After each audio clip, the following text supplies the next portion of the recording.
People come and they want to take. They don't come wanting to give. And I've told you about this before. When I was a young Christian, first saved, I can remember a guy that I knew was looking for a church, and he had gone and visited one, and I asked him how it went, and he said, I didn't get anything out of it. And you know, from that day until now, his words have rung in my mind, because I've thought how often it is that people, when they come into a church, they're looking for what they can get. And they leave disgusted. I didn't get anything. I didn't get what I think I deserve. Rather than coming to give. I mean, can you imagine if you were there at the stairs and here comes Jesus down the stairs? It was an upper room, I'm assuming there were stairs. Can you imagine Jesus coming down? Did you get anything out of that? No, I didn't get anything out of that. I didn't come to be served, I came to serve.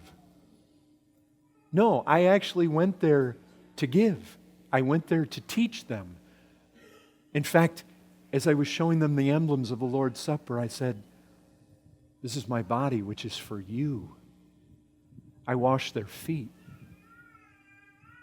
You see, giving.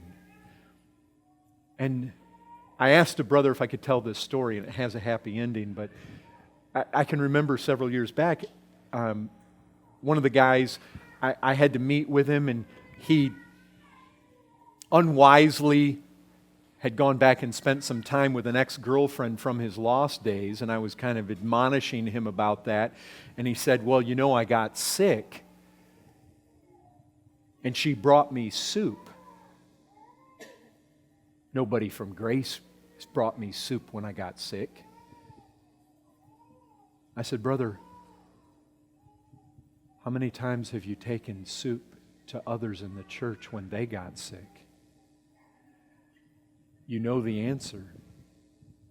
Now, I've watched this brother since then. He's turned into a servant. I see him serving people all the time. I think about Jonathan Sanguinetti. He's not here anymore, so I think I can freely talk about him. I never heard Sanguinetti complain that he didn't get anything out of the service, or that he thought he deserved something that he didn't get, or complaining about how people wronged him. You know what I would see? I would see him drive up over there, and I would see people pile out of his car, because he'd gone around picking people up. And he'd come in happy and joyful, and you just watch him, and he was constantly giving. And I'm using it. There are lots of you that are constantly giving too. I just use him because he's gone and I can speak freely. But that's what it should be like. We need to be thinking. Now look, it's right for each one of us as individuals to receive. Because if everybody's doing what they ought to be doing, we ought to be receiving and giving. But if we come primarily to give, we come primarily to fulfill the responsibility that the author of Hebrews wants us to fill. He doesn't say, well, you all need to go to church just wanting to get. He says, let love for the brethren continue. Not let it continue that you ought to think you ought to be getting from the brethren, or come in and be disgusted when you don't get what you think you ought to get from them. He says, go to love. Let love for them continue. Give yourself and pour yourself out for others. Don't be one of the complainers.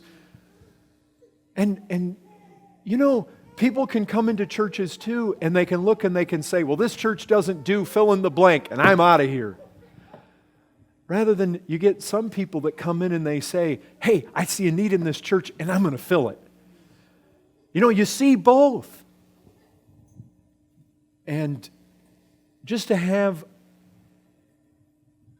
an ocean of love worked out among, we might be one of the little pools, but these crystal clear, deep blue waters in this ocean of love, following in the footsteps of Christ, that's what He wants, us pouring out our lives for one another. Continue. Let this continue.